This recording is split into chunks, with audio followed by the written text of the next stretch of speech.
et bienvenue sur Europe 1. Si vous avez un conseil à demander, un problème à démêler ou une souffrance à exprimer, la ligne est ouverte au 39 21 comme tous les soirs de 23h à 1h. Vous y serez accueillis par Quentin et Assiba, et si vous vous retrouvez dans un témoignage, si vous voulez donner votre point de vue, à tout moment, au cours de l'émission, vous pouvez nous envoyer vos courriels sur le site europe1.fr, vos SMS au 7 39 21, en les commençant par le mot nuit, ou nous appeler au 39 21 pour dialoguer avec nous en direct à l'antenne. Ce soir, c'est Philippe Chartier qui réalise l'émission.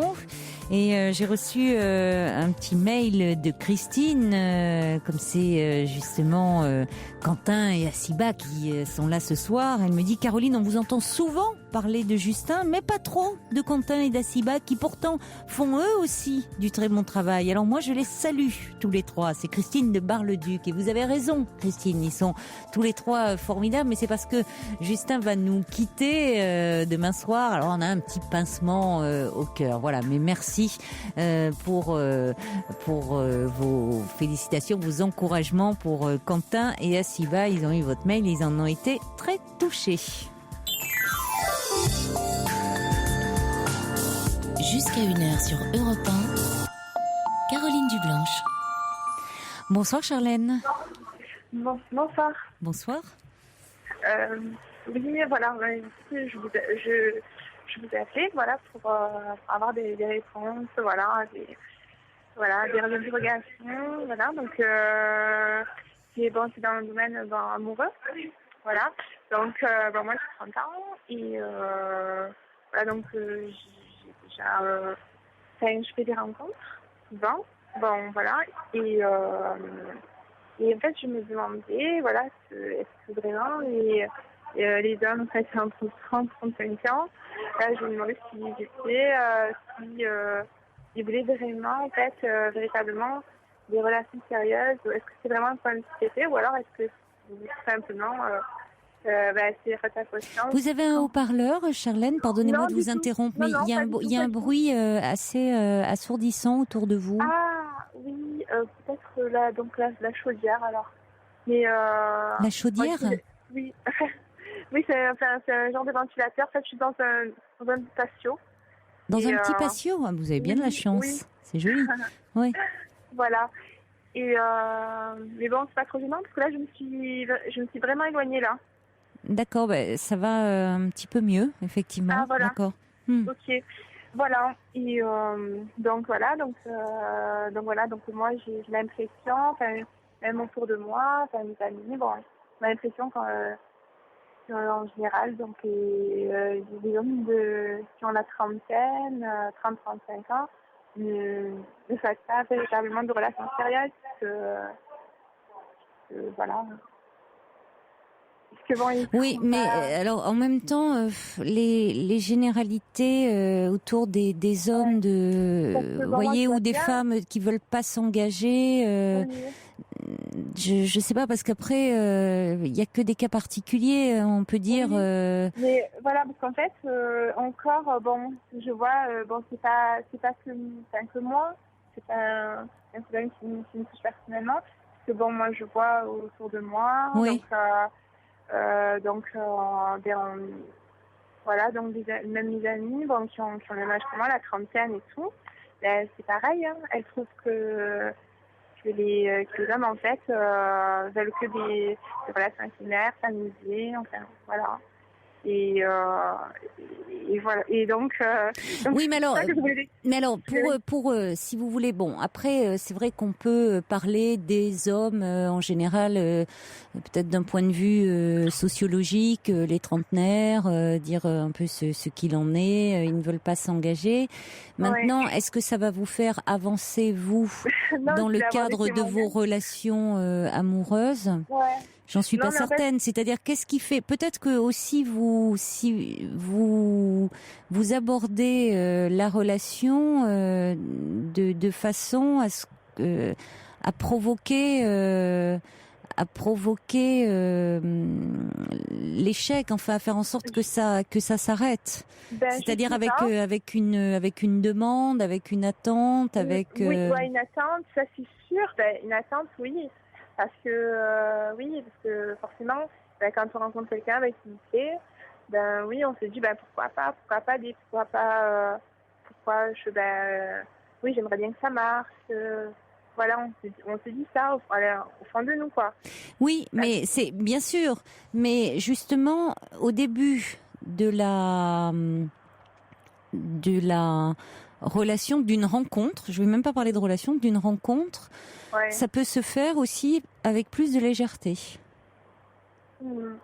Or, si on accumule des déceptions, il y a ce poids des déceptions qui fait qu'on a de plus en plus d'attentes dans la balance et on y va avec presque de plus en plus de dépendance et on va provoquer l'effet inverse chez l'autre. Ah, c'est possible parce que tout le monde autour de moi, tout le monde me dit ouais mais bon c'est joli, enfin oui.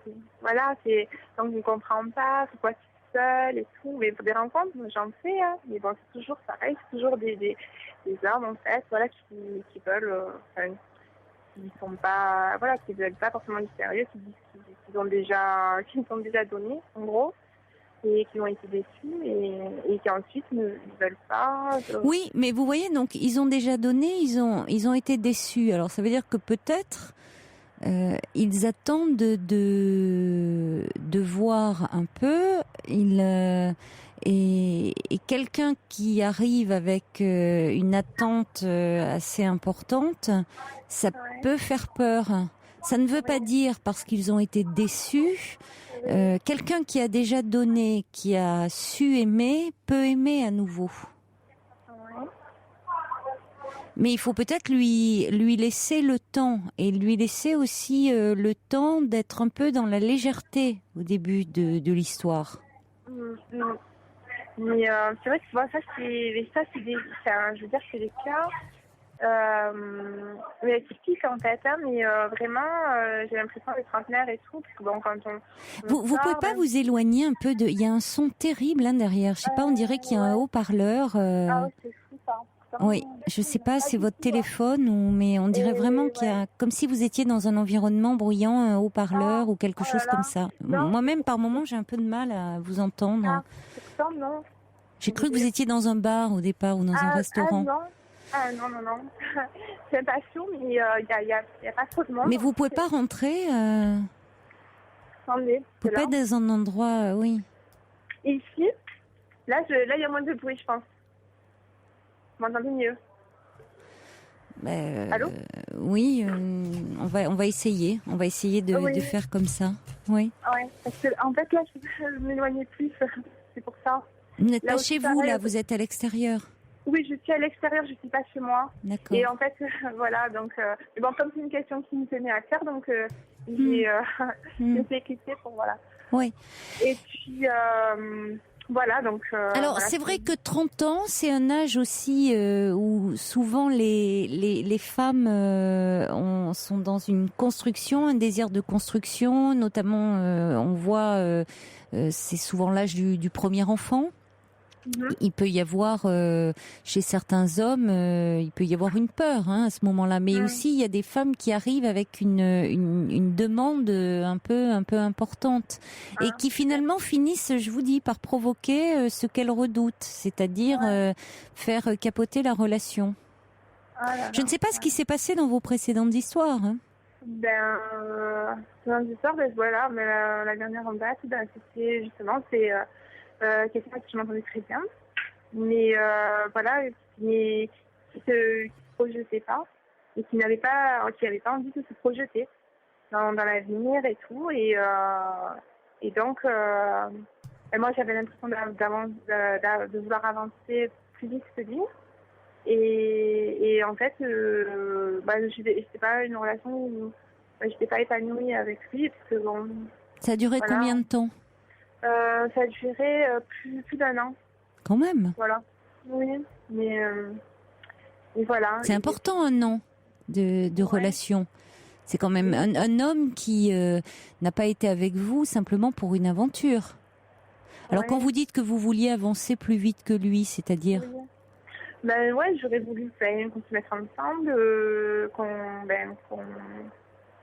aménage ensemble. Oui. Voilà. Et lui, il trouvait que j'allais trop vite, que Et vous l'avez j'étais pas quitté encore pour prête. cette raison?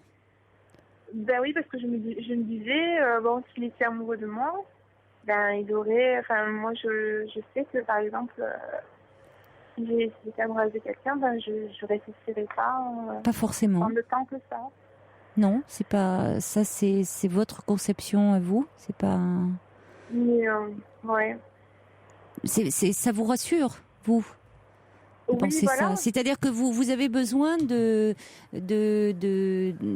concrétiser, que ça passe par du concret. C'est-à-dire que vous avez maintenant besoin que la relation de couple, ça passe par aménager avec quelqu'un, peut-être un projet de maternité. Ben oui, Oui. je pense, oui, c'est la base, oui. Oui, mais Et pour autant, Charlène, ça se fera peut-être. Vous allez rencontrer un homme avec qui les choses iront peut-être assez vite. oui. C'est possible aussi. Ça peut se faire parfois en l'espace de quelques semaines, de quelques mois, parce que cet homme-là sera prêt. Oui. Et puis, c'est pas parce que cet homme avec qui vous étiez depuis un an, que lui ne voulait pas emménager avec vous, qu'il n'était pas amoureux de vous. Vous voyez, vous avez peut-être tiré des conclusions un peu hâtives. Alors, ça ne correspondait pas à vos aspirations. Donc, bon, vous avez décidé de mettre un terme à la relation, et après tout, si ça ne vous correspondait plus, vous avez bien fait de le faire. Mais de là à penser que c'était pas sérieux, c'est peut-être un peu excessif. Ouais, mais c'est vrai que bon, comme je vous ai dit, en fait, pour moi, c'est vrai que quand si on aime quelqu'un, ça veut dire qu'on a envie de passer beaucoup de temps avec la personne et qu'on n'a pas peur de s'engager. Enfin, on m'a toujours dit ça, même. Mais qui vous a dit ça? Même des copains, je veux dire hommes, voilà, qui, eux, sont catégoriques là-dessus.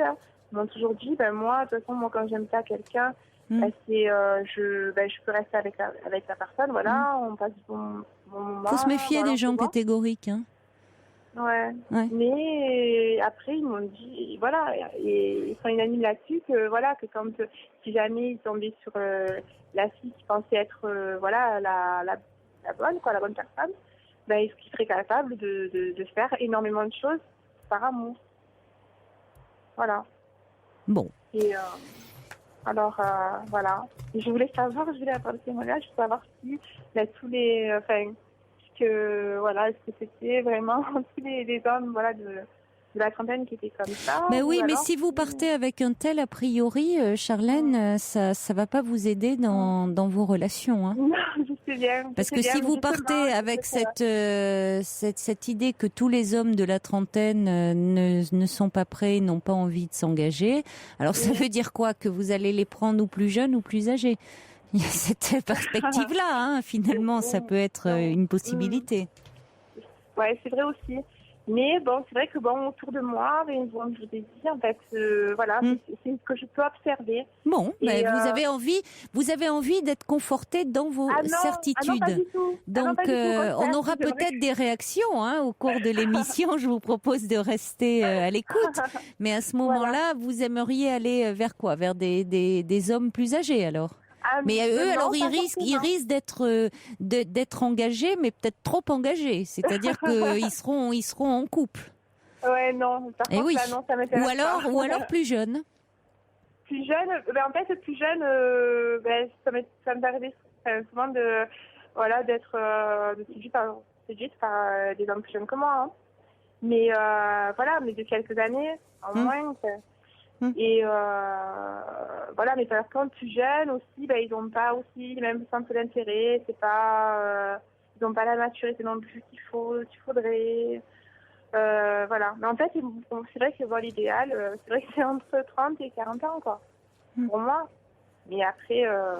Alors, je reçois un message de quelqu'un, ça doit être un homme, qui dit « Vous avez tout compris, j'ai justement déjà donné en amour. Une femme qui maintenant me parlera d'engagement et de procédures toutes faites me fera fuir. » Moi, je pense que quelqu'un qui a beaucoup donné en amour et qui a eu une déception peut évidemment avoir du mal parce qu'il est blessé à s'engager à nouveau, surtout s'il sent une demande très forte et un peu oppressante. Mais pour autant, c'est quelqu'un qui a la capacité d'aimer, donc qui peut aimer à nouveau. Et simplement, il faut le donner le temps. Voilà. Et je pense du coup que ça laisse toutes les chances à la relation. Ouais, mais peut-être. Hein. Parce que... Alors quelqu'un qui dit peut-être que vous voulez un homme à aimer ou juste vous sentir en sécurité dans une image de vie. Finalement, vous avez une certaine idée de ce que doit être la vie, le couple et tout ça, et que ça vous freine. Vous voyez, on a tous au fond des idées préconçues, même ceux qui s'en défendent sur ce que doit être le couple et le premier couple que l'on forme est souvent très déterminé, qu'on le veuille ou non, par l'image que l'on a eue sous les yeux, à savoir le couple de nos parents ou ceux qui en tenaient lieu. Après, les expériences font qu'on peut arriver à prendre un peu de distance par rapport à ce premier couple. Mais bon.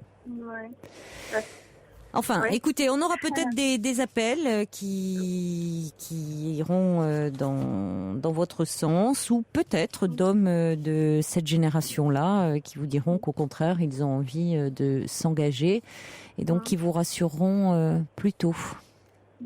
Merci de votre appel, Charlène. Merci. Au revoir. Elissa Nkonda, Nouveaux Horizons. Juliette envoie un petit message au 7 39 21 qui dit « Je pense comme vous, Charlène. Quand on aime, on s'engage. Ne perdez pas de temps avec ceux qui refusent. Vous trouverez quelqu'un de sérieux. » Yves, lui, dit « Est-ce que Charlène ne manque pas un peu d'expérience ?» Bonsoir Marie-France. Bonsoir Caroline. Bonsoir. Voilà, je vous rappelle, parce que il y a déjà environ 2 ans, je vous avais appelé. Oui. Suite, j'avais perdu mon mari 1 an et demi avant. Oui. Et suite à ce décès, mes filles se sont éloignées. Pour quelle raison ? Se sont éloignées de vous ? Ah oui, complètement. C'est-à-dire qu'avant, on avait une vie de famille, on se voyait régulièrement, des relations, mais tout à fait normales. Et suite à ce décès, j'ai eu du mal. Donc je vous avais appelé il y a 2 ans à peu près pour vous en parler. Vous m'aviez dit qu'il fallait du temps, que ça s'arrangerait. Donc j'ai espéré tout. Et j'ai l'impression que c'est de pire en pire. C'est-à-dire qu'on se voit maintenant que quand il y a un anniversaire, alors heureusement j'ai des petits-enfants, mais malheureusement que je ne vois pas, on m'invite que pour les anniversaires, et quand on m'invite, je parle avec les petits, que je suis très contente de voir, mais mes filles m'ignorent complètement. Elles étaient très proches de leur père. Apparemment. Oui. Apparemment. Mais c'est un point où je ne sais même... Elles me font peur, si vous voulez. J'ose même pas leur parler. Leur demander pourquoi. J'ai mon petit-fils, un de mes petits-fils, il a 8 ans. Quand je le vois, il me dit « Pourquoi tu es fâchée avec maman ?» Alors, j'ai dit « Mais moi, je suis pas fâchée avec maman. » L'enfant sent bien qu'il y a quelque chose. Alors, oui. Il y a une distance entre vous, oui. Elles viennent même plus me... Et pourquoi vous ne leur demandez pas ? Mais j'ai peur. Mais de quoi avez-vous peur? J'ai peur de leur parler. Que craignez-vous? Je sais pas ce que je crains justement, parce que alors quand j'en parle comme ça un petit peu avec des amis, on me dit garde le petit peu que tu as quand tu es invité aux anniversaires, tu les vois. Mais je dis oui, mais c'est pas ça. Avant, j'ai quand même été mariée 42 ans. Avec des hauts et des bas comme dans tous les couples. Bon, j'en ai gardé que le positif. Mais elles, j'ai l'impression que elles veulent pas se rappeler de leur petite enfance. Il y a rien. Je me sens exclue. Et au début, on me disait avec le temps ça va faire, mais ça va faire 3 ans et demi. Et là, je sais plus comment faire. J'ai l'impression de... Comment était la relation avec elle lors du vivant de votre mari? Normal. Mais... Elle venait régulièrement, on parlait de choses et d'autres. Je sais pas. Est-ce qu'elle vous en voudrait autour du décès de leur père? Je sais pas. Parce qu'une fois, depuis ces 3 ans et demi, une fois, j'ai essayé de leur parler, simplement pour leur dire le mal, parce que le fait de me retrouver comme ça au bout de 42 ans, on a eu une vie très très très mouvementée, une vie que je regrette pas du tout, mais du jour au lendemain me retrouver seule, donc au bout d'un an à peu près, j'avais besoin, je leur avais écrit quelque chose, mais que je leur ai lu. Simplement pour leur dire que j'avais un mal de vivre, que la solitude, j'arrivais pas à l'apprivoiser et que les petits me manquaient. Mon aînée, elle a tourné les talons, elle est partie. Et la deuxième, elle m'a dit n'importe comment, t'es pas assez solide, tu fais pleurer mes enfants. Voilà. Alors là-dessus... Qu'est-ce qui s'était passé avec les enfants? Pardon? Que s'était-il passé avec les enfants? À quoi faisait-elle référence? Je ne sais pas. Parce qu'elle n'a pas voulu parler plus que ça. J'ai dit, t'as rien d'autre à me dire? Elle me dit non. Donc moi, je suis partie. Oui, il y a beaucoup de non-dits là. Oui, mais justement... Parce que vous-même, vous avez peur de leur parler. Oui. Là, elle vous dit, tu fais pleurer mes enfants. Vous ne savez pas à quoi elle fait référence. Voilà, c'est ça. Donc moi-même, j'ai du mal à vous éclairer parce que il y a beaucoup de pièces manquantes au puzzle. Alors, en fin de compte, c'est pareil. Ça mériterait de réfléchir un peu, que vous vous penchiez un peu sur la question quand même. J'arrête pas. Vous devez avoir une idée. Oui, mais ça vaudrait la peine d'essayer de comprendre un peu.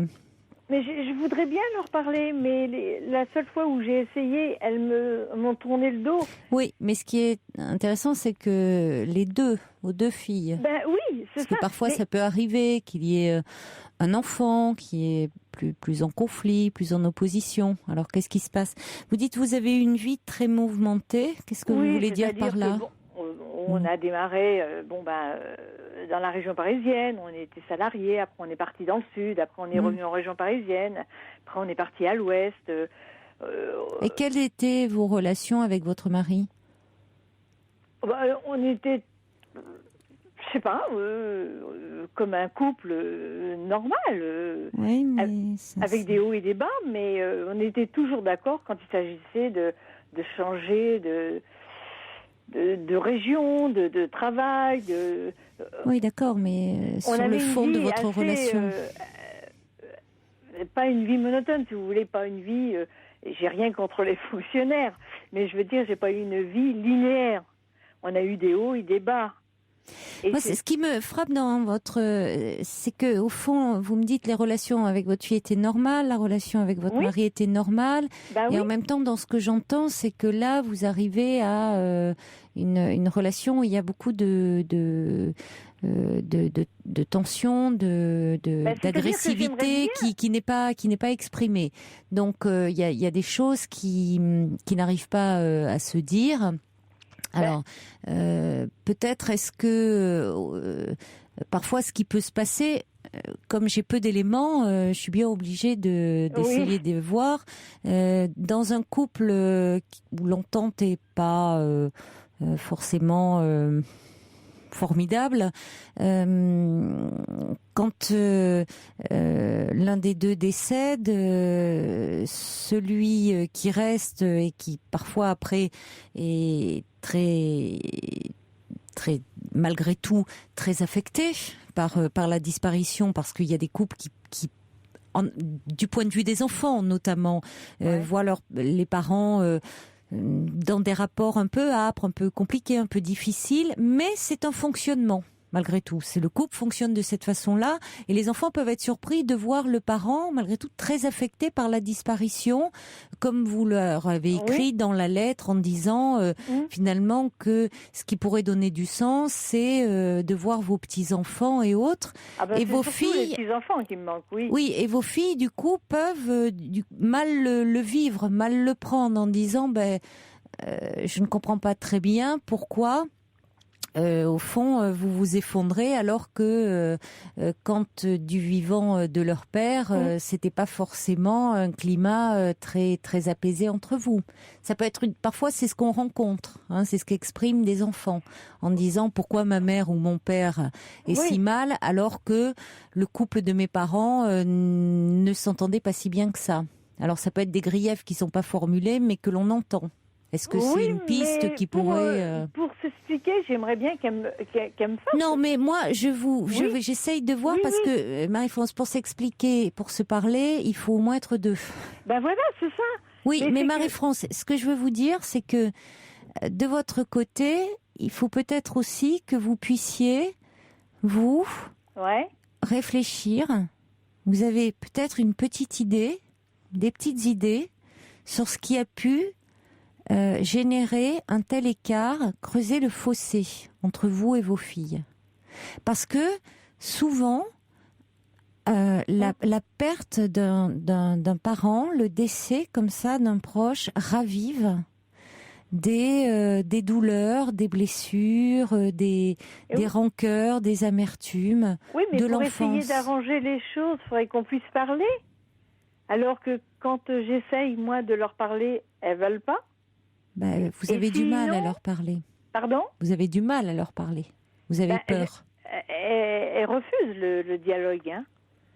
Et même le fait de croiser un regard, j'ai du mal. Surtout avec une de mes filles. Avec l'aînée encore, on arrive à échanger des banalités. Mais avec la deuxième, non. La dernière fois qu'on s'est vus, c'était l'anniversaire de la petite. Et au bout d'un moment, elles étaient toutes les deux en train de discuter dans un coin. Moi, j'étais toute seule. Bon, j'ai été retrouver les enfants. J'ai joué avec eux. Mais voilà, il n'y a plus ce qu'il y avait avant. Alors, oui, mais ce qu'il y avait avant... entre-temps, votre mari n'est plus là, leur père n'est plus là. Donc le décès de votre mari et de leur père, on peut penser, fait remonter à la surface des vieilles blessures, des choses qui peut-être n'avaient pas pu émerger à ce moment-là. Mais quoi, je ne sais pas. C'est qu'elle puisse me parler. Parce que mais ça serait bien aussi que vous puissiez leur parler et avoir moins peur. Eh oui, mais le peu de fois que j'essaye... Oui, mais vous parlez via vos petits-enfants. C'est pas à travers vos petits-enfants. C'est-à-dire que ça serait vous adresser à vos filles et pas à travers pas de vos petits-enfants. Non. Je veux dire, il s'agit pas... je comprends que vos petits-enfants vous manquent. Ah oui. Mais en l'occurrence... C'est aussi avec vos filles qu'il faudrait peut-être essayer de parler. Eh oui, mais c'est difficile parce que... J'ai bien compris que c'était difficile. Comme on se voit qu'aux anniversaires, et quand je leur avais lu cette lettre en leur disant que le mal de vivre et tout ça, je l'avais lu après un anniversaire, c'était en fin de journée. Et ma fille m'a dit... en lisant cette lettre, tu as gâché l'anniversaire C'était l'anniversaire de qui? d'un de mes petits-fils. Oui, mais c'est vrai que le moment était malvenu. Ben oui, mais c'était en fin de journée. Les Peu enfants importe. étaient partis jouer dans la chambre. Mais comment on se voit qu'à ces occasions? J'ai pas l'occasion de leur parler. On se voit Oui, que- mais bon, ce que je veux dire par là, c'est que pour le coup, vous leur parlez de quoi? De votre mal de vivre. Ben oui, mais... Oui, mais c'est très lourd pour des enfants. Vous m'attendez, c'est des enfants qui ont 45 et... Peu importe. Oui, bien Peu sûr. importe, Marie-France. Oui, Elles ne mais- sont pas responsables de votre mal de vivre. Je vais être un petit peu, Ben oui, mais si je ne peux brutale. pas parler à mes filles, à qui je peux parler? Ben là, vous allez, par rapport à ça, c'est important de vous faire aider. Ah ben je me fais aider, hein. Oui, mais c'est bien. Mais Parce que parler à un parent qui est en souffrance, quel que soit l'âge des enfants, même si vos filles sont adultes, c'est toujours une source de culpabilité pour les enfants. D'autant que là, vous vous retrouvez seul. ah ben oui, et puis en Hein, plus on avait déménagé peu de temps avant. vous retrouvez seul et ça renvoie vos filles à la difficulté de dire oui, aujourd'hui notre mère est seule avec sa situation difficile et vous leur envoyez d'une certaine façon comme si elle devait prendre en charge votre souffrance. Or, dans les faits, ce mal de vivre, c'est vous, ce temps du deuil, ce à quoi ça vous renvoie, qui est lent, qui est complexe. C'est important de vous faire aider et d'être entouré, évidemment. Vous pouvez aussi en parler à des amis, parce que les amis, ça n'a pas la même, si vous voulez, ça n'a pas la même implication affective. Oui, mais j'aimerais tant, parce que avant, là, ça fait plus d'un an que ma fille n'est pas venue me voir. Ils viennent pas me voir. On habite à 1 heure à peu près. Oui, mais ça a un sens. Ben oui, ça a un sens. Ce qui fait que avec le temps, le deuil se fait. On est obligé de vivre avec ça. Mais les petits enfants, c'est trop dur.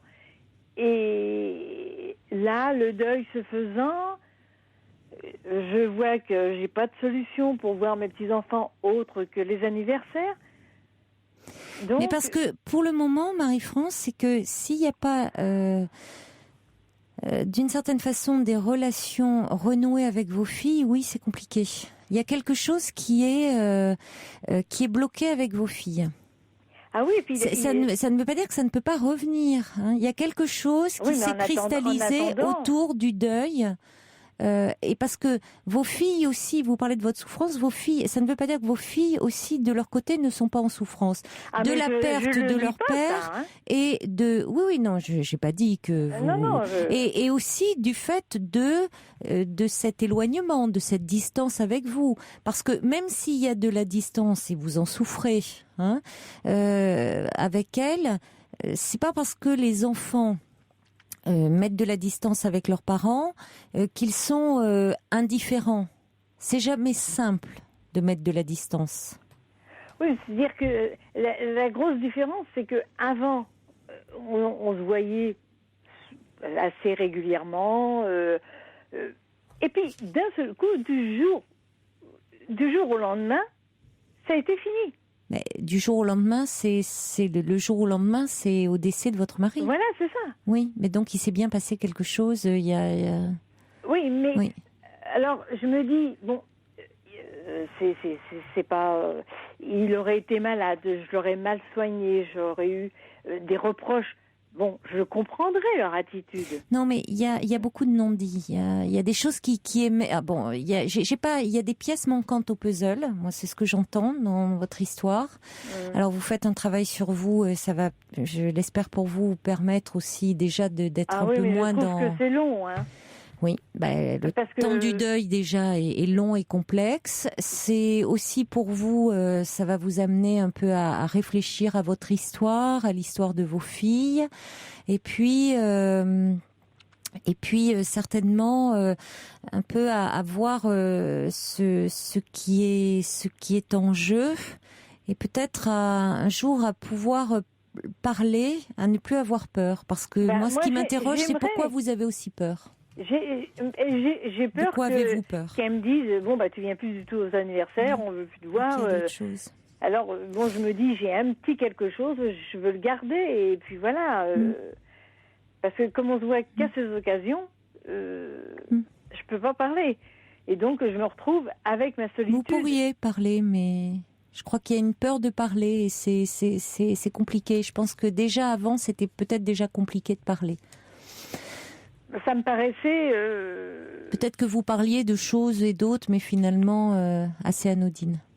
J'avais pas l'impression. On était assez proches, on se voyait régulièrement et il n'y avait pas...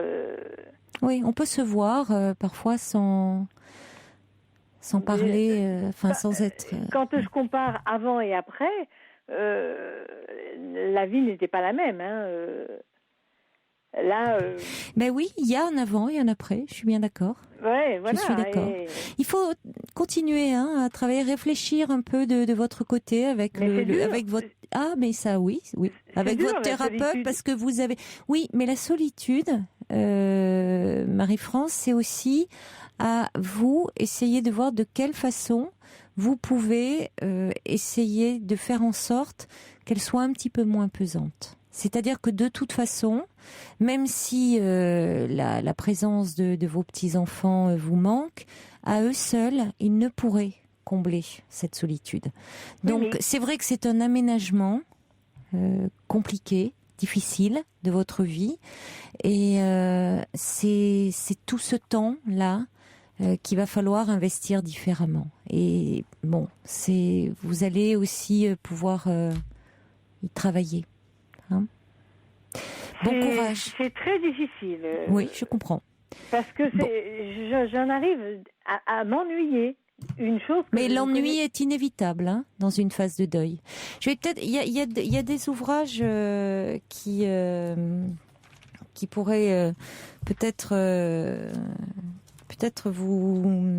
vous aider sur le deuil qui avait été écrit sur... il y avait Marie-Frédérique Baquet qui avait écrit un joli livre qui s'appelle Le deuil à vivre aux éditions Odile Jacob. Ah bon?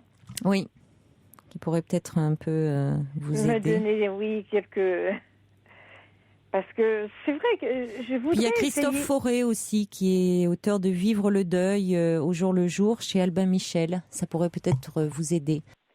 Oui, ça me donne quelques ficelles. Ça pourrait peut-être un peu vous aider un peu à puiser comme ça des sources de réflexion et d'apaisement. Mais bon, il faut vous donner du temps parce que c'est un travail assez long et complexe. Bon courage à vous, Marie-France. Au revoir.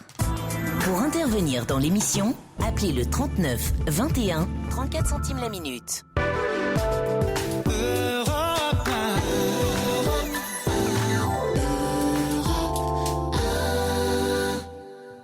Bonsoir Roland. Bonsoir Caroline. Bonsoir. Dites donc, qu'est-ce que je suis content de vous avoir ce soir au téléphone. Figurez-vous qu'il m'est arrivé un grand bonheur. Voilà, oui. je vous ai appelé à peu près pendant une période de 6 ans. Je vous ai appelé tous les 2 ans concernant la recherche de mes enfants. Oui. Que j'ai effectué maintenant, on va dire, depuis 23 ans. Ah bon? Et pour la fête des pères, j'ai eu l'agréable surprise d'avoir retrouvé sur Internet ma fille et mon fils. Voilà, alors j'ai suivi vos conseils, à savoir pas de précipitation, allez doucement, ne vous emballez pas trop vite, Parce que, bon, le temps faisant, les choses, eh bien, il y a des ouvertures de cicatrices qui ne se sont peut-être pas refermées. Alors, rappelez-nous quand même un peu l'histoire, Eh bien, voilà, en quelques c'était mots, Roland, pour ceux qui... pour nous rappeler un peu, parce que 23 ans que vous recherchez vos enfants, ça mérite quand même quelques explications. Ah oui, tout à fait. C'est suite à une séparation entre mon ex-concubine. Eh bien, les affaires se sont très très mal déroulées au niveau de la justice, à savoir que ma concubine a mis énormément de barrages pour m'empêcher de voir les enfants. Dans un premier temps, elle avait été déchue de l'autorité parentale. Et puis, j'étais en province et il a fallu que je reprenne mon travail sur Paris. Donc, j'ai préféré rendre les enfants à la maman plutôt que de les remettre dans un foyer de la DAS. Mais quand elle a eu les enfants, eh bien, elle a tout mis en œuvre pour plus que j'ai de contact avec eux. Disparition totale, plus d'adresse, plus rien. Donc, même en faisant appel à la justice, les choses n'aboutissaient pas. Madame ne souhaitait pas que son adresse soit divulguée, donc la justice se retranchait derrière tout ça pour m'éviter de voir les enfants. Donc depuis 23 ans, je cherche par divers moyens de retrouver la trace de mes petits qui sont grands aujourd'hui, quoi. J'ai un fils qui a 30 ans, une fille de 27 ans, qui m'a donné 3 beaux petits-enfants. Oui, vous avez quitté des enfants et vous retrouvez de grands-enfants et des petits-enfants. Et des petits-enfants. Ouais. Mais comment se sont passées les retrouvailles? Eh bien, écoutez, pour l'instant, on va dire qu'elles sont restées... par Internet, oui.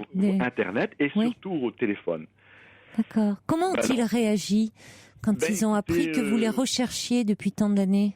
Disons qu'ils se posent beaucoup de questions. Mais pourquoi on nous a dit que notre papa nous a complètement ignorés et n'a plus voulu entendre parler de ses enfants. Ça, j'avoue qu'il y a beaucoup d'interrogations de leur part, mais également de ma part. À savoir, ma fille, malheureusement, m'a appris des choses terribles, concernant son beau-père, qui aujourd'hui, suite à une plainte de ma fille, a pris 12 ans de prison ferme pour attouchement sexuel et viol sur ma fille.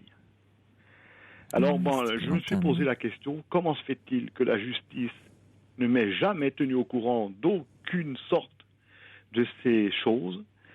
Et on a tout fait pour pas que je voie mes enfants, et on a laissé mes enfants dans l'insécurité totale. La justice n'a pas fait son travail, elle a failli à sa mission. Mais comment se fait-il, la mère?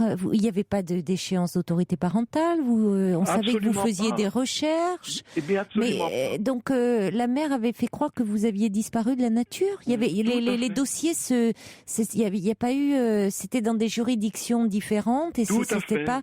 Les dossiers n'étaient pas dans différents départements. Voilà, et donc on n'a pas raccordé votre demande, vous, de recherche et la peine et la peine, je vous dis pas. Je veux dire, non, mais la plainte, tout ça, il n'y a pas eu de correspondance entre les différents tribunaux. J'ai appris ça, écoutez, c'est simple, il y a 4-5 jours. C'est terrible, oui. Alors j'ai appris quelque chose, là, ça m'a bouleversé. Oui, c'est bouleversant, oui. Ça m'a bouleversé, j'en veux énormément à la justice qui a laissé mes enfants dans l'insécurité totale. Oui, aux mains d'une mère qui les a complètement instrumentalisés, qui vous a plus que dénigré, puisqu'elle elle a complètement nié votre existence aux yeux de vos enfants. Elle les a privés de vous. Et en plus, ils étaient entre les mains d'un beau-père. Voilà.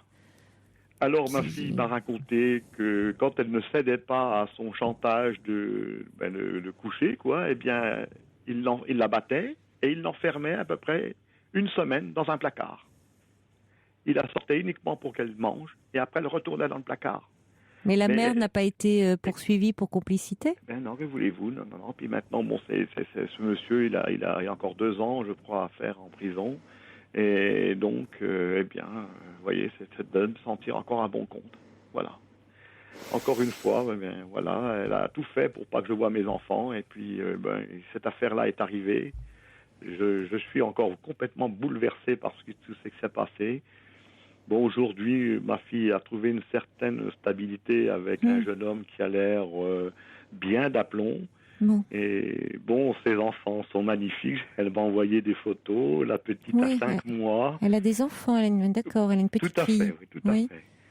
La petite a 5 mois, la petite dernière. Et bon, normalement, c'était prévu que j'aille la voir en début de semaine. Et puis, ce soir, elle m'a téléphoné. Et puis, j'ai vu qu'elle n'osait pas me dire que c'était un peu rapide. Donc, j'ai eu son mari là ce soir. Et puis, je lui ai dit, non, mais il n'y a aucune difficulté. Je la laisse. Bon, il faut quand même qu'elle réfléchisse à tout ça. Il faut qu'elle fasse le vide dans sa tête. Et puis, donc, je lui ai dit, on peut repousser ça de quelques semaines, de quelques mois. Il n'y a pas de problème maintenant. Je sais où elle est. Je peux l'appeler. Je peux lui écrire par Internet. Le contact est là maintenant. Il est physique, oui, il faut vous donner le temps de ces retrouvailles parce que. Tout à fait. D'ailleurs, c'est toujours les conseils que vous m'aviez donnés. Et j'ai suivi ces conseils parce que, j'écoute pratiquement tous les soirs votre émission. Et des fois, je me dis, les gens devraient écouter parce que c'est vrai que vous êtes de bons conseils. Parce que moi, vous savez, je suis du Bélier et j'ai tendance à être un peu fonceur. Foncé. Oui. Et quand j'écoute Caroline Dublanche, quand les conseils, des fois, je dis, écoutez-la les enfants, écoutez-la. Voilà, parce que c'est la vérité. Grâce à vous, vous m'avez construit une certaine, patience en moi. Et je suis arrivé aujourd'hui de dire, vous avez apporté votre petite pierre dans la reconstruction de ma vie avec mes enfants. Voilà. Écoutez, je suis vraiment très touchée de ce que vous me dites. Écoutez, je suis un homme ce soir, je peux vous le dire. Je comprends, je suis comblé et très heureux. Oui. Voilà. Écoutez, on partage vraiment votre bonheur. On est d'autant plus touchés que vous nous y associez. Ah oui. Et c'est vrai que il faut vraiment vous donner le temps de ces retrouvailles parce que il y a eu certainement tellement de demandes, il y a eu tellement de part et d'autre, d'attentes, d'idéalisation, que parfois, vous savez, les rencontres, on peut jamais on peut pas en une seule rencontre juger la personnalité de quelqu'un. Il faut toujours du temps pour le faire. Et encore plus quand les années d'absence ont permis que s'accumulent de part et d'autre les malentendus. Et là, il y a eu un tel travail de sape de la part de la mère que ça peut laisser quand même des traces en profondeur. Donc, il faut vraiment prendre le temps de ces retrouvailles. Vous rencontrez, vous avez quitté des petits-enfants, vous allez retrouver des adultes. Eux, il y a votre fils vous l'a dit, beaucoup de questions. Donc, c'est très juste, vous savez où ils sont maintenant. Voilà. Vous allez raconter votre histoire, dire comment ça s'est passé et puis apprivoiser ces moments précieux et les découvrir, les redécouvrir, découvrir vos petits-enfants et puis faire à nouveau connaissance. Tout à fait. Il faut reconstruire à zéro. Ça, il n'y a pas à tortiller, de toute façon. Oui, il y a quelque chose à construire. Oui. Tout à fait, c'est la route à prendre. C'est pour ça que la dame précédente, si elle m'entend ce soir, soyez patient. Oui, il n'y a jamais.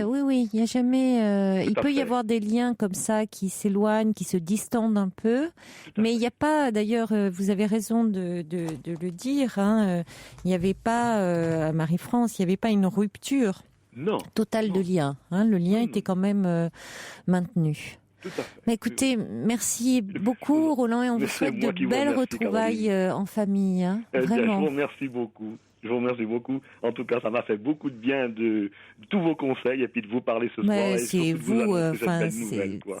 le mérite vous en revient aussi. Il y a Dalton qui est très ému par votre témoignage et qui vous souhaite de bien profiter de votre famille. Mais je pense que ça, on n'a pas besoin de vous le dire.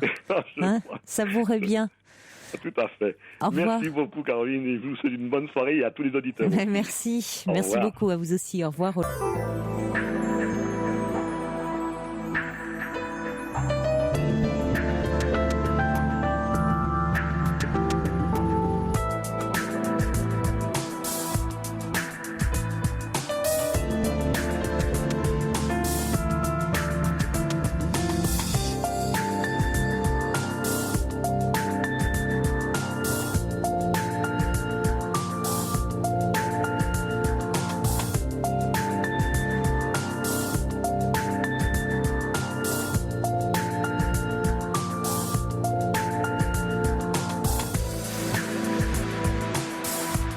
Bienvenue à vous si vous nous rejoignez sur Europe 1. Cette émission est la vôtre. Vous pouvez aborder tous les sujets qui vous tiennent à cœur en appelant le 39 21. Vous pouvez également réagir à tout ce que vous entendez à l'antenne en nous envoyant un courriel sur le site europe1.fr ou vos SMS au 7 39 21. Alors des réactions qui arrivent pour Roland. Il y a Pat le routier qui dit félicitations monsieur. Et oui, heureusement les jours passent, la route tourne et la patience est la mère de toutes les vertus. Il y a également des réactions pour Marie-France qui, suite au décès de son mari, avait des relations conflictuelles avec ses filles. Des messages qui arrivent au 739 21 pour dire j'ai compris que mon mal-être angoissait mes enfants et je fais maintenant très attention d'être très vivante quand je suis avec eux. Il y a également Monica qui dit n'y a-t-il pas une rancune de la part des deux filles qui auraient assisté à des disputes au sein du couple. Il y a également Gilou qui dit ce qui m'a interpellée, c'est qu'elle Marie-France parlait de son mari, de ses enfants en disant que tout était normal, mais que met-elle dans ce terme normal avant de rechercher le contact avec ses filles? Marie-France devrait d'abord se dire qu'elle doit retrouver une vie pour elle, une vie de femme dans cette solitude qu'elle vit pour le moment qu'elle subit. On dirait qu'elle a peur de se retrouver face à elle-même, mais il faut apprendre, même tard, de se créer sa vie en étant d'abord bien avec soi-même et ensuite elle pourra recréer des liens avec ses filles. Il faut qu'elle réapprenne à prendre soin d'elle, sortir pour pouvoir renouer et aller au-devant des autres. On a alors quelqu'un me dit je vous écoute chaque soir avec grand plaisir, mais ce soir je vous ai trouvé d'une grande dureté avec cette maman face à l'attitude de ses filles. Non, il s'agit pas bon, c'est votre réaction. Je crois que j'expliquais simplement que la souffrance d'un parent, quand elle est exprimée comme ça directement aux enfants qui eux-mêmes sont affectés par le décès de l'autre parent, est difficile à vivre pour les enfants. Parce que elle est souvent source de culpabilité, comme si l'enfant, même s'il est adulte, se sentait le devoir, investi de prendre en charge cette souffrance.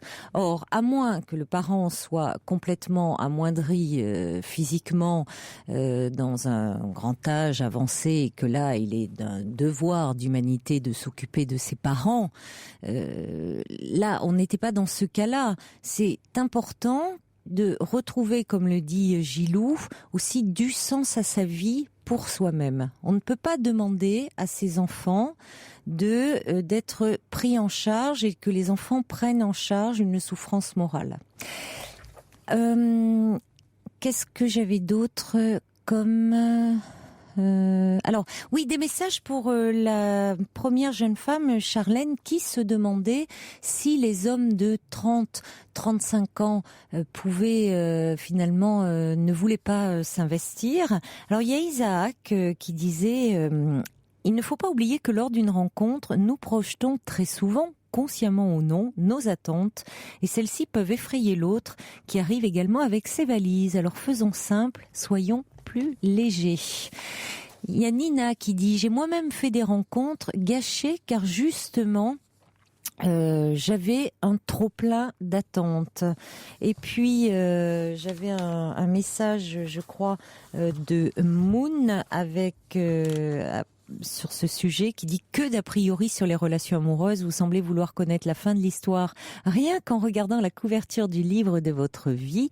Et si vous écriviez votre propre histoire avec votre mode de fonctionnement, en vous défaisant des poncifs et autres lieux communs au sujet des hommes et de leurs attentes, c'est peut-être à cet instant que vous allez trouver quelqu'un qui vous conviendra le mieux. C'est ce que je vous souhaite. Belle nuit à vous. Et puis Constance qui revient sur le témoignage de Roland et qui dit quelle belle fête des pères vous avez eue, père et grand-père. Profitez pleinement de votre nouveau bonheur. La reconstruction sera longue. Prenez le temps de vous écouter, de vous reconnaître. Je suis si touchée par une si belle histoire de vie. Soyez heureux. La vie est belle quelquefois. Je vous embrasse affectueusement. On va accueillir maintenant Frédéric. Bonsoir. Bonsoir Caroline. Bonsoir Frédéric. Donc j'avais déjà téléphoné pour des choses pour le DAU et en fait là c'est vraiment autre chose qui m'arrive, c'est-à-dire que durant toutes ces années-là j'étais célibataire, je rencontrais personne, je m'étais concentré et puis il se trouve qu'il y a quelques mois de ça j'ai rencontré quelqu'un et allô? Oui, je vous écoute. Et donc on a établi cette relation-là sereinement, je dirais. Au départ, on se voyait pas trop, après on se voyait de plus en plus. Voilà, il n'y avait pas de pression ni de l'un ni de l'autre. Et en fait, il y a 2 semaines de ça, la personne... on avait passé un week-end ensemble. Alors maintenant, j'habite Paris, et donc il habite un arrondissement un peu plus loin. Donc on se voyait quand même pas tous les jours. La semaine, on essayait de se concentrer sur notre travail respectif. Et moi, je fais d'autres choses. Je fais de la salle de sport. Donc on essayait de se voir que le vendredi, samedi, dimanche. Ouais. Et voilà. Et donc on a passé un week-end ensemble il y a 15 jours. Et en fait, je sais pas ce qui lui a pris, mais dans le métro, il a commencé à me dire des choses très gentilles. Voilà, je suis bien avec toi. Et puis... pour me dire finalement, faut qu'on se quitte parce que je tombe amoureux de toi. Et là, je suis resté, sachant que les sentiments étaient partagés, mais on s'était jamais dit. C'était, voilà. Mais c'est lui qui a commencé à me dire ça. Et alors au début, quand il a commencé à me dire qu'il était bien avec moi, qu'il avait passé un bon week-end et qu'il se sentait bien, qu'il aimait bien l'odeur de ma peau, qu'il adorait mes yeux et tout. Voilà, j'étais content, je me suis dit, dis donc. Et en fait, à la fin, c'était, je pense qu'il faut qu'on arrête là. Et en fait, j'ai pas voulu, j'ai respecté son choix, j'ai pas voulu, je voulais pas, comment dire.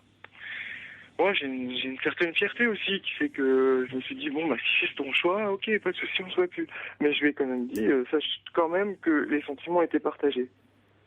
Oui. Et je lui ai demandé, je sais pas si c'est bien d'avoir fait ça, je lui ai dit, est-ce que moi, tu entends et tu acceptes le fait que moi aussi, j'étais amoureux de toi? Et il m'a dit, mais j'ai compris que c'était un oui, mais caché, parce qu'il m'a dit, est-ce que j'ai le choix? Et je lui ai dit, oui, t'as le choix, tu peux refuser, refuser mon amour, quoi. Et il m'a dit, non, je refuse pas. Après, j'ai dit, c'est bon, on arrête de se voir, ok. Donc je suis rentré chez moi. Dans la même soirée, il m'a rappelé. Où t'es? Non, j'ai dit, je suis dans le métro pour le retour. Il me fait, reviens, j'ai envie de te revoir. Donc, comme un imbécile, j'y suis retourné. En me disant, il s'est peut-être repris, il y a eu quelque chose. C'est vrai qu'on peut peut-être avoir peur de ça, quoi. Surtout que moi, j'avais pas eu de relation depuis 2004, 2005. Donc oui, c'est possible. Moi aussi, ça me faisait peur, quoi, cette histoire-là. Et donc j'y suis retourné et encore une fois, je suis bien avec toi. Tu comprends, ça me fait flipper. C'était pas dans mon programme. C'est vrai qu'on n'avait pas planifié de se rencontrer, bien, évidemment, quoi. Mais oui, mais heureusement que la vie, tout n'est pas programmé et que la vie est pleine d'imprévus et de surprises. Hein.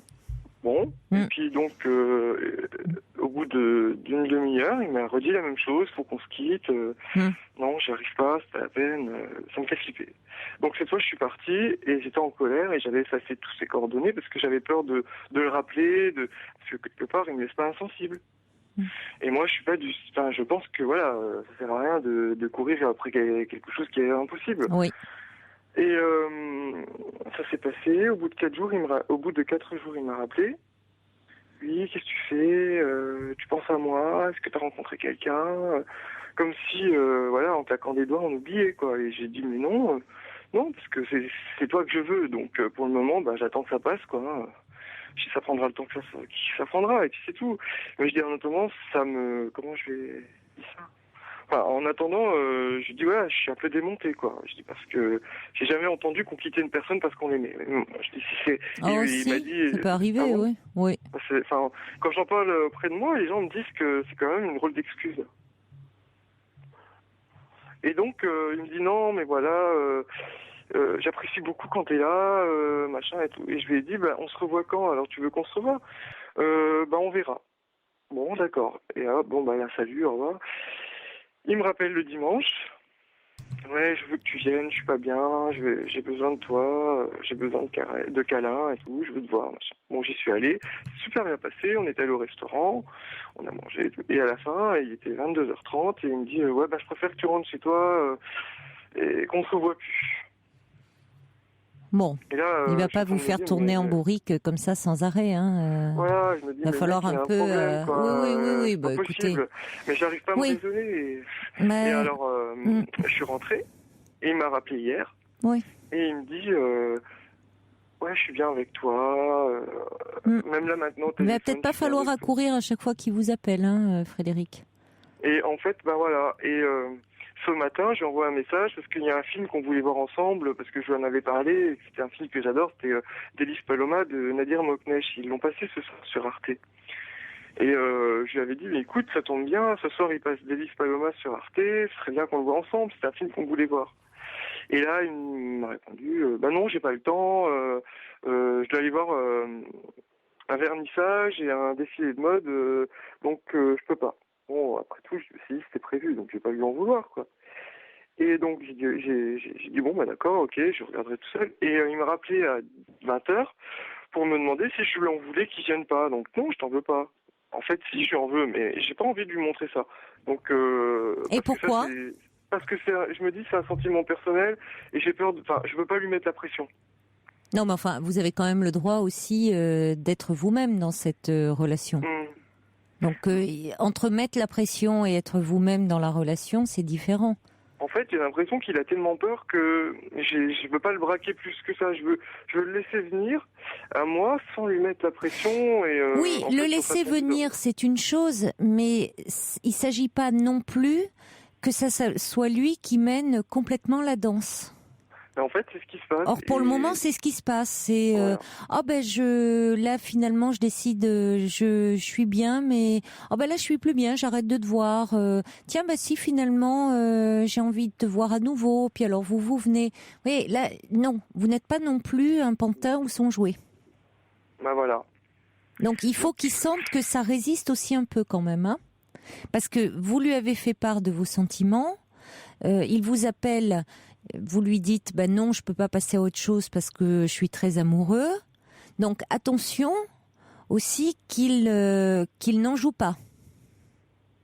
Parce qu'au début, je me disais peut-être qu'il a remarqué que ça n'allait pas et que voilà, il voulait se séparer, puis que c'était une façon de ne pas me faire de mal en disant que il m'appréciait mais qu'il avait peur. Le problème, c'est qu'il y a quand même des gestes qui trompent pas. Je veux dire, on est allé au cinéma, il me prend la main. Moi j'aime bien être discret dans ma relation homosexuelle, je veux pas m'étaler comme ça en public, mais des fois dans le métro, discrètement, il me cherchait la main, des petits gestes affectifs, quoi. qui fait que je me dis, si quelqu'un n'apprécie pas l'autre, il le fait pas, ça. Et sans que ce soit moi qui vienne le chercher, c'était vraiment des gestes affectifs, ou même quand on est tous les deux, il vient poser sa tête contre mon épaule, c'est des gestes gentils, quoi. Et après, au bout d'un moment, il y a toujours on arrête de se voir, on verra. C'est horrible. Et puis en plus, il n'y a pas de... On ne sait pas. Ça peut être demain, ça peut être dans 10 semaines. Oui, non, mais c'est pour ça que vous ne pouvez pas être toujours sur la brèche et être toujours à sa disposition. Il ne peut pas jouer avec vous constamment. Même si, dans le fond, il y a une angoisse chez lui, une peur de s'attacher, et derrière cela, il y a une peur d'être amoureux et donc d'être vulnérable, d'être dépendant de quelqu'un. C'est fort possible. Pour autant, ça ne lui donne pas le droit de vous malmener, de ne pas tenir compte de vous. Or, à certains moments, c'est ce qu'il fait. C'est-à-dire que là, il n'y a plus que lui qui compte. C'est je te prends, je te jette. Voilà. Selon ce que je veux. Alors, quand vous dites, vous, il y en a un, lui, qui fait pas du tout attention, qui est assez égocentré, et vous, qui à l'inverse, réagissez uniquement en fonction de ses réactions à lui, en disant je veux pas lui mettre la pression et autres. Mais résultat, le risque, c'est que vous vous oubliez dans la relation, et c'est jamais bon non plus, parce que dans la relation, il faut que vous existiez. Plus vous allez exister dans la relation, plus vous serez aussi séduisant à ses yeux. Si vous lui avez plu, c'est tel que vous êtes. C'est votre personnalité qui lui plaît. Donc il ne s'agit pas, pour lui plaire aujourd'hui, pour ne pas trop lui mettre la pression et tout, de vous effacer. Il faut continuer à être ce que vous êtes. Le week-end dernier, j'avais tenu en fait un petit peu tête, c'est-à-dire qu'il voulait qu'on se voit le week-end, et moi j'avais programmé quelque chose, donc non, je n'annule pas, quoi. Vous n'annulez pas. Donc non, j'ai pas annulé. Vous avez bien fait. Seulement, le dimanche après-midi, c'est vrai que j'avais rien de prévu, et là il m'a appelé, donc qu'est-ce que tu fais? Bon, mais là c'est différent. Là, c'est différent. Donc, tu veux qu'on se voit? Oui, je veux qu'on se voit. Oui. Viens. Et... oui, mais voilà. Ça. Bon, là, vous n'aviez rien de prévu, ça vous fait plaisir. Après, on se voit plus. Et je lui ai dit, alors par contre, je lui ai dit, écoute... quand il vous rappellera, là c'est pareil, même si pour le coup vous n'avez rien de prévu, vous allez un peu vous faire violence et vous n'y allez pas. Voilà, alors maintenant, vous savez, ça j'y ai pensé, parce que en fait, ce que je veux vous expliquer, c'est que je ne vis pas... c'est-à-dire que je continue de faire ma vie, quoi. Je sors, je vais au sport, je suis pas quand même à me morfondre. De toute façon, je refuse. Voilà, j'ai galéré pour en arriver là où je suis aujourd'hui. Je veux pas foutre en l'air tout ça pour une personne, quoi. C'est hors de question. Ouais. Mais quelque part, je suis attaché à lui. Oui. Et je me dis, si je fais ça, par exemple, j'avais envie de lui dire à un moment, non, on se voit pas.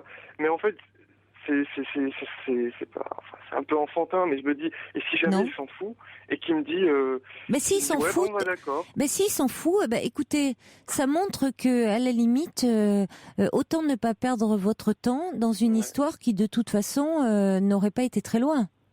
Ouais. Parce que ça voudrait dire qu'il est en train de jouer avec vous. Donc si c'est le cas, il vous rappellerait pas et vous avez mieux à faire que de courir après quelqu'un qui sait pas ce qu'il veut.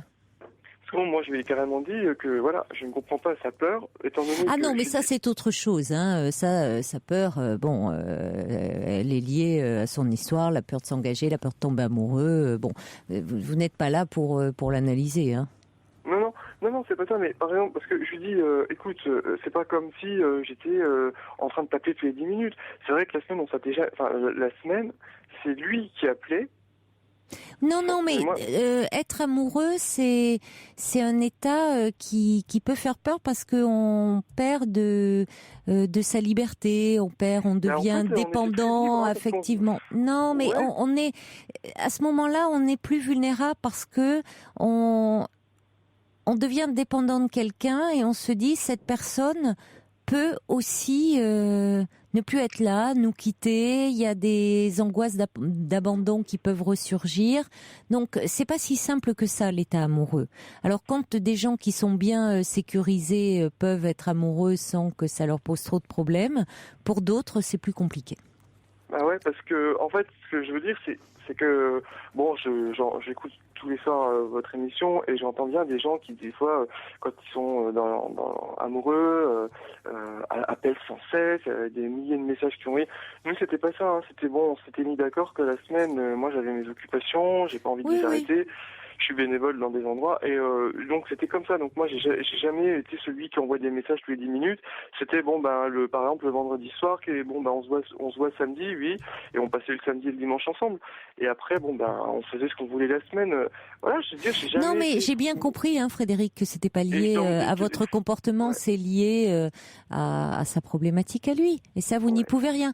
Maintenant vous ne pouvez que faire en sorte de pas trop rentrer dans sa problématique et de pas vous laisser aspirer dans tout ça et rester quand même vigilant et ne pas lui laisser trop qu'il soit maître du jeu.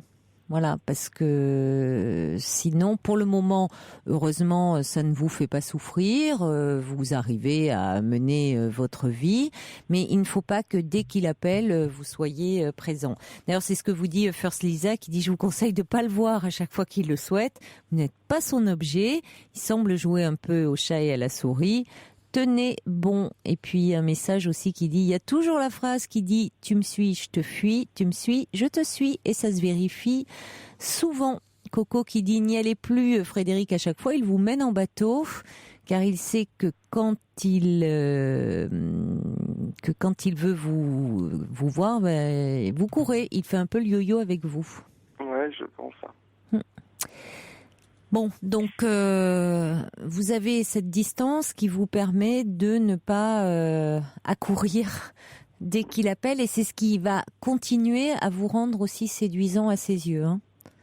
Et petit à petit, ça peut faire que cette relation qui garde quand même une certaine légèreté, puisque vous n'êtes pas dans la dépendance affective, ça fait que lui peut évoluer aussi et avoir moins peur, se rendant compte que vous ne lui mettez pas la pression. Ça peut évoluer. Ouais, j'espère. Enfin, ça peut évoluer. Oui, non, mais c'est possible que ça évolue, hein, et ça peut être les débuts de la relation qui lui fait peur. Parce que, en parlant de moi, si je me dis, quand j'y pense, je me dis, sincèrement, si c'est comme, enfin, moi aussi, je sais qu'à un moment donné, je vais me lasser, quoi. Je veux dire, peut-être que vous lasserez avant lui, ça peut être possible. Vous écoutez, dans ces cas-là, c'est pas grave, hein. C'est peut-être vous qui, à un moment, s'il tire trop sur la corde, c'est vous qui la lâcherez. Vous verrez bien. Mais le pire, c'est ce qu'il dit. Vous verrez bien. Dans 6 mois, t'en auras marre, tu m'auras lâché. C'est possible. En tout cas, bonne chance pour la suite. Merci beaucoup, Caroline. C'est gentil de m'avoir pris au téléphone. Je vous en prie. Au revoir. Au revoir, bonne Frédéric. Soirée, au revoir. Laurent Voulzy, Belle-Île-en-Mer, Marie Galante.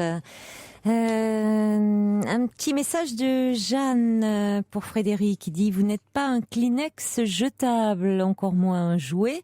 Il a tout compris de votre personnalité et de votre amour. Il s'amuse, c'est une jouissance comme une autre. Attention à la déception finale si vous cédez trop, car il n'a pas l'air aussi amoureux que vous pour jouer ainsi. Et puis Chaudron de la Barque dit: suis-moi, je te fuis, fuis-moi, je te suis. Telle semble être la problématique de ce garçon. Oui, vous l'aimez, mais aimer l'autre ne doit pas se faire au détriment de soi. Si ce garçon ne met pas au clair ses sentiments, vous ne devez pas être dans l'expectative et en aucun cas, il n'a le droit de vous prendre et de vous jeter. Restez sur vos gardes et n'attendez pas trop de ce garçon qui ne semble pas avoir les mêmes attentes que vous. Préservez-vous et essayez de prendre de la distance vis-à-vis de vos sentiments afin de ne pas vous laisser aveugler. Très bon courage à vous. On a également... Alors on va accueillir maintenant Lali aussi, qui dit: attention de ne pas vous laisser manipuler, vous n'êtes pas son jouet qu'il prend et qu'il jette. Ça fait un peu l'unanimité, hein. Bonsoir Nicolas. Oui, bonsoir Caroline. Bonsoir. Alors, je voulais réagir au témoignage de Charlène qui a parlé tout à l'heure en début d'émission.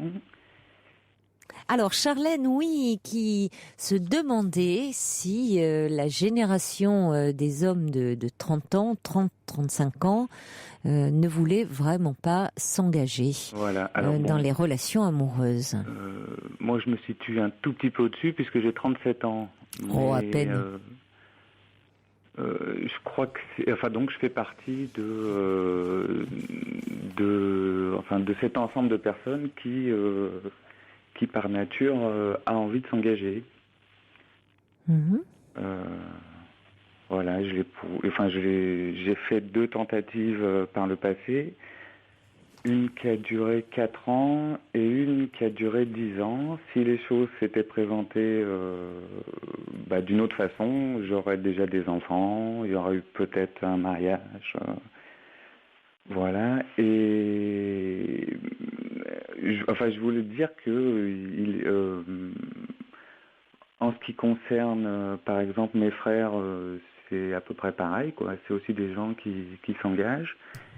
Et puis, je connais tout un tas de personnes, d'autres copains, quoi, qui sont un peu dans le même exemple, quoi. Voilà. Qui sont célibataires et qui ont envie qui aimeraient construire une relation, vraiment s'engager véritablement dans une relation en vue de former un couple, peut-être une famille.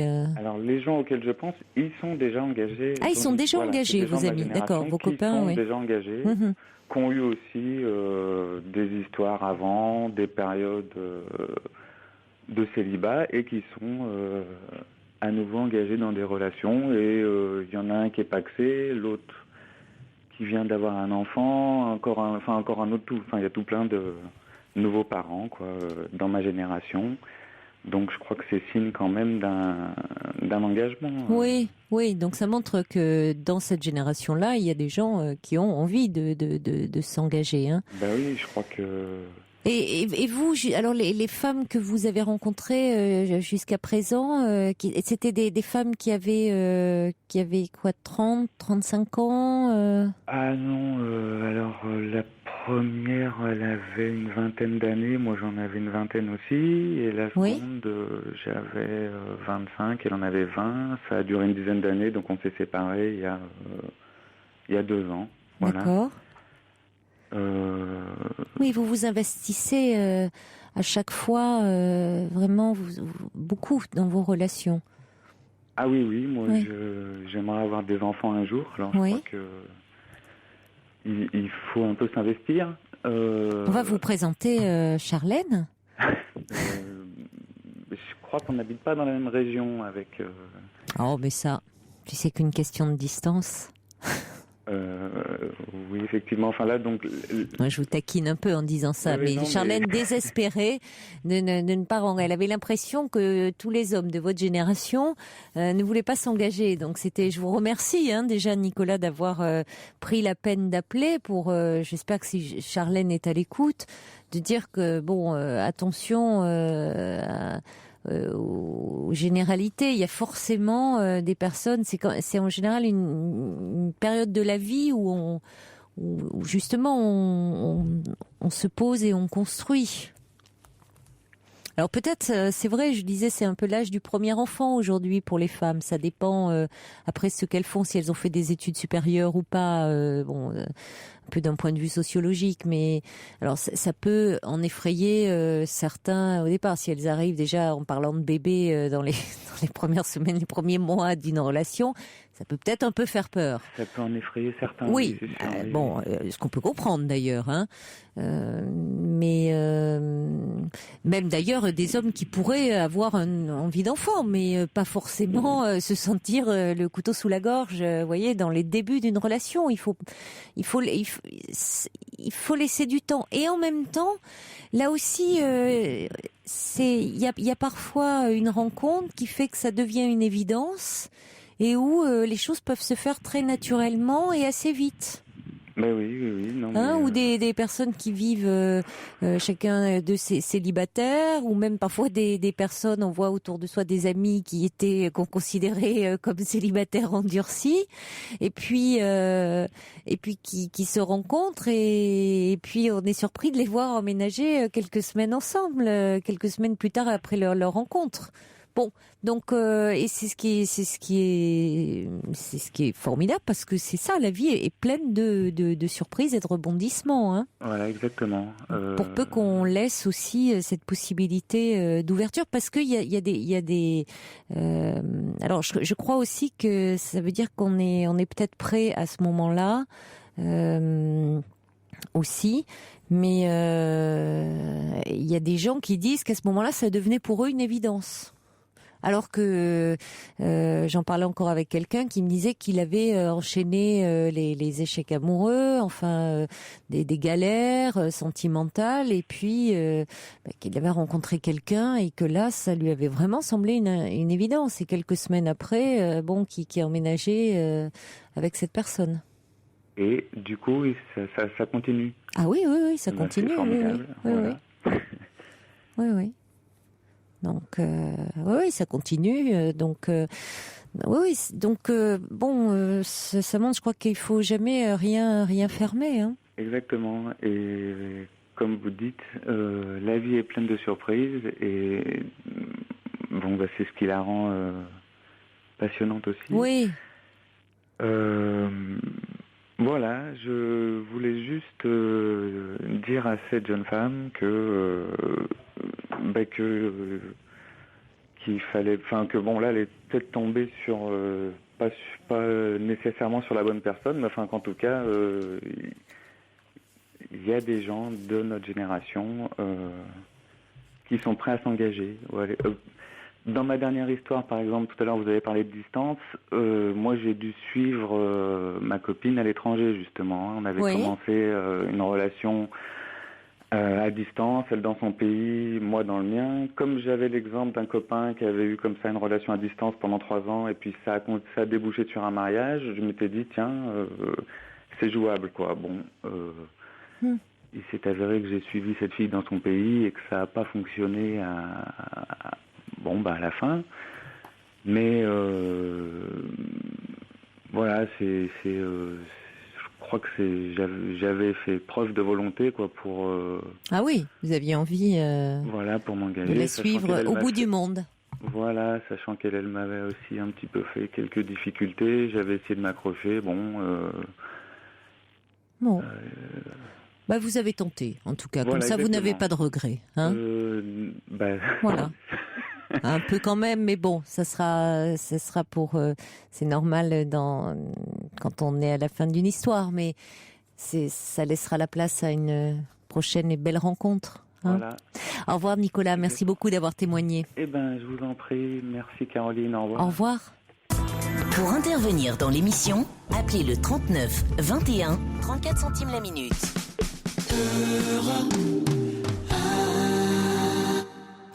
On parle de relations à distance avec Nicolas. On a des relations comme ça à distance aussi avec des auditeurs, mais très près du cœur. Et j'en profite pour saluer Pierre qui dit: je vous écoute depuis Hanoï où j'habite, et quand je n'arrive pas à dormir, votre émission est là, et ça fait du bien quand on est loin de chez soi d'écouter Europe 1, nous dit Pierre. Un petit message par SMS qui dit: j'ai 38 ans, je suis un homme, et c'est le mot engagé, moi, qui me fait peur. Ça fait trop contrat de travail. Je préfère quand tout se fait naturellement. Bonsoir Lydie. Bonsoir. Bonsoir. Un peu intimidée. Non, mais voilà, donc je vous appelle ce soir parce que j'ai une relation assez complexe, en fait, on va dire. Oui. Donc, ça fait plus d'1 an et demi que je connais quelqu'un. Et donc, les 6 premiers mois, c'était grand amour. C'était parfait, on va dire. On s'appelait tous les jours. Et du jour où j'ai commencé à, on va dire, à m'imposer, il a commencé à fuir, en fait. Et de ce côté-là, il n'y a pas... il a commencé à dire t'es trop entreprenante, on va dire, et il a commencé à me faire comprendre que c'était pas ce qu'il voulait. Lui, il voulait la tranquillité, puis se prendre la tête, on va dire. Et qu'est-ce que vous appelez vous imposer?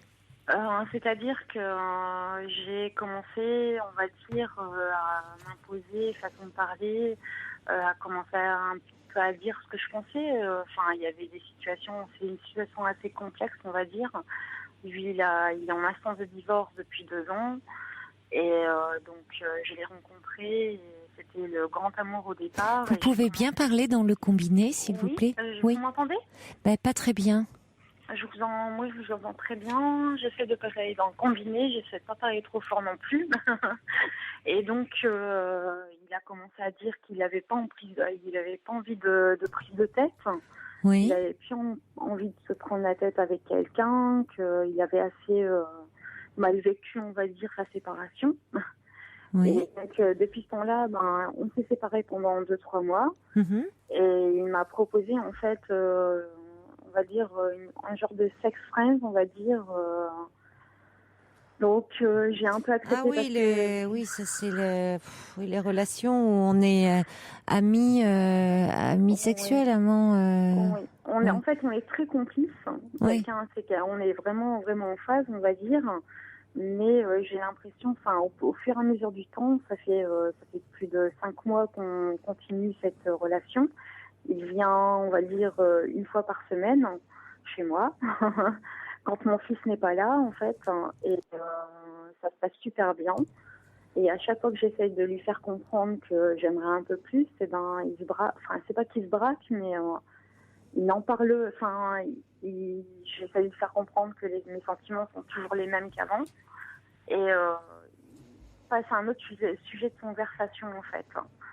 Et je sais plus comment faire, je sais pas quoi faire, en fait. Je suis un peu perdue.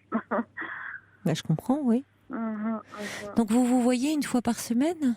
1 fois par semaine. Là, ça fait quelque temps qu'il essaye qu'il reprend contact un peu plus souvent, qu'il essaye de venir un peu plus souvent.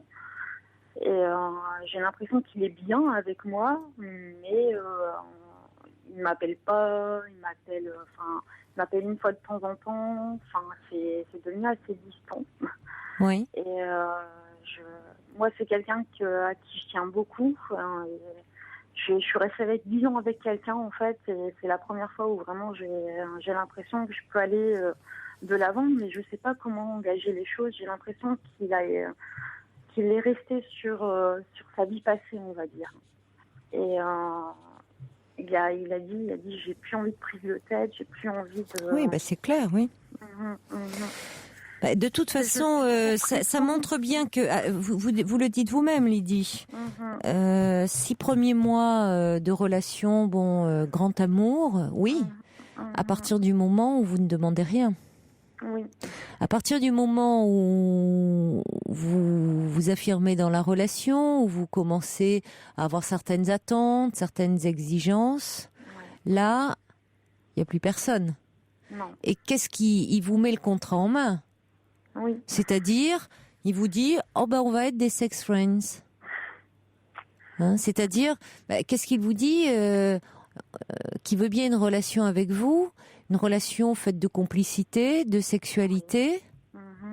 Mais moi, ce que j'entends quand même chez vous, c'est beaucoup de frustration, parce que il y a beaucoup de sentiments amoureux, et vous aviez envie que cette relation évolue vers davantage d'investissement. Or, lui va plutôt dans le sens contraire, et c'est une relation où il y a de moins en moins de relations. Oui. C'est-à-dire que il y a toujours du sexe, mais de moins en moins de relations. Oui. Mais je me demande pourquoi il vient. Il y a des moments où j'essaie de... En fait, parce que c'est agréable quand même aussi, cette relation. Ça se passe bien entre vous sexuellement, j'imagine. Oui, très bien même, on va y dire. Oui. Mais pourquoi il vient? C'est ça que je me pose la question, c'est que je me dis, en fait, on sort chacun de notre côté.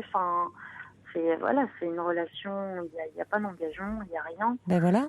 Et, Donc c'est assez simple. Je me dis, mais pourquoi il vient, il sort en fait une fois de temps en temps, une fois tous les 15 jours, il sort, et pourquoi il ne rencontre pas quelqu'un à côté, et voilà. Ça, après tout, vous ne savez pas, hein. Ça le laisse assez libre aussi. Oui, ouais. Si vous le voyez une fois par semaine, ça peut le laisser libre, hein. Oui, je comprends tout à fait, mais j'ai l'impression qu'il est bien, mais à chaque fois, j'essaie de le faire comprendre, en fait, hein, dans un sens que j'aimerais bien un peu plus, et j'essaie de lui faire, lui faire avouer. Non, mais je crois qu'il n'a pas envie.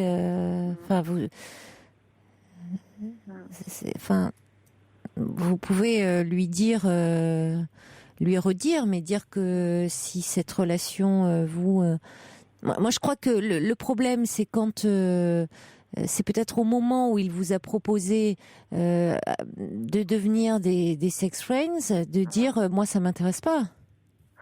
Oui. Enfin, ça aurait été votre dire après tout, vous ne. Au départ, j'étais consentante parce que je me suis dit, je sors d'une relation de 10 ans quand même, donc à côté. Et je reviens, c'est vrai que des moments, je reviens toujours sur le passé et je suis tout le temps en train de faire une comparaison. Des fois, c'est vrai que ça peut arriver.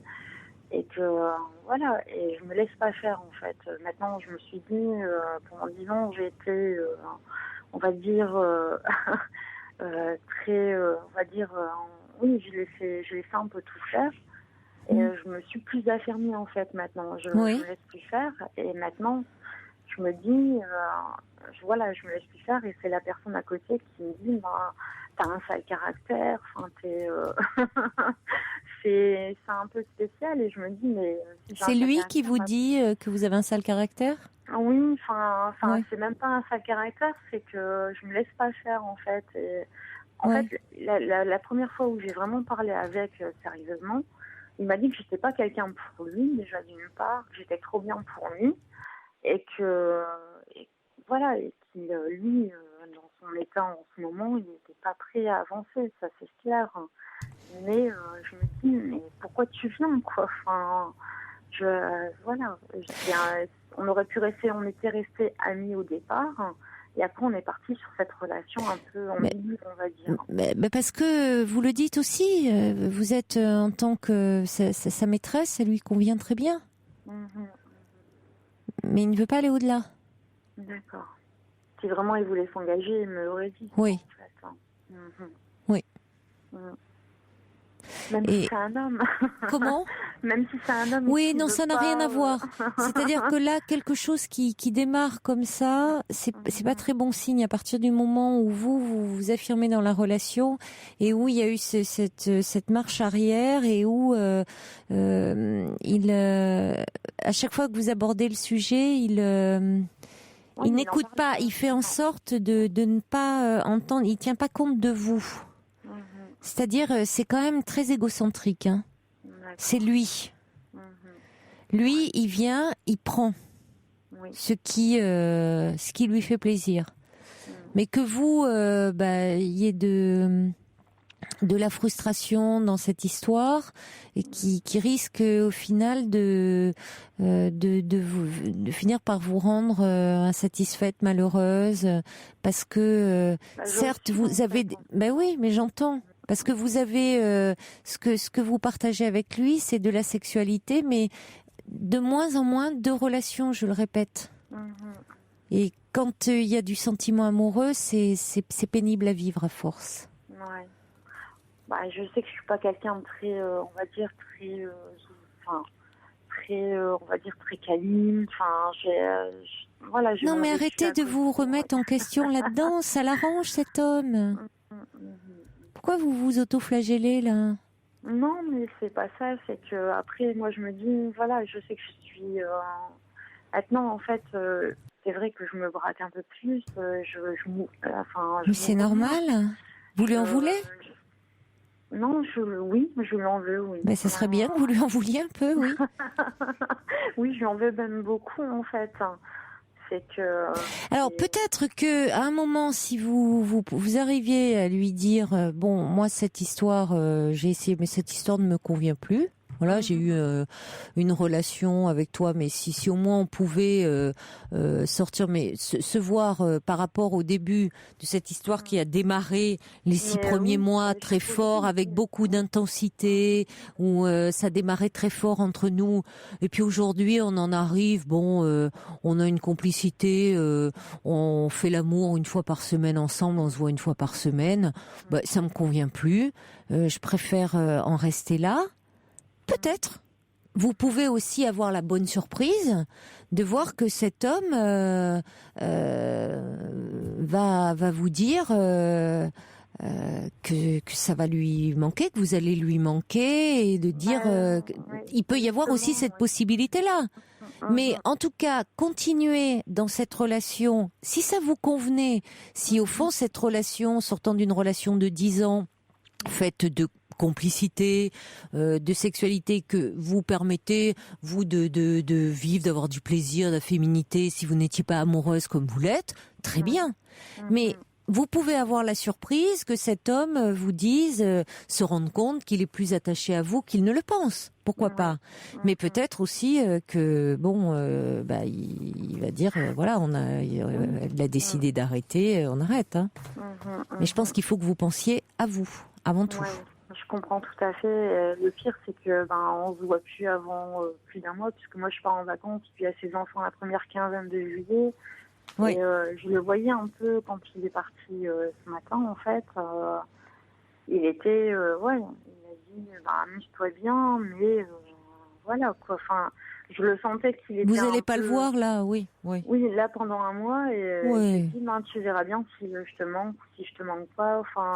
Écoutez, c'est peut-être l'occasion de profiter des vacances, justement, pour mettre la distance et dire, voilà, que vous préférez mettre un terme à l'histoire. Alors, quelques messages pour conclure. Il y a Sophie qui dit: histoire vouée à l'échec et à la souffrance, vous n'êtes sûrement pas sa seule maîtresse, pense Sophie. Lali qui dit: cette relation va finir par vous faire souffrir, vous ne pourrez pas obtenir davantage de lui. Je sais pas, en tout cas, mais bon, c'est ce qui est important, peu importe ce qu'il vit lui à côté, c'est ce que vous vivez qui ne vous convient plus.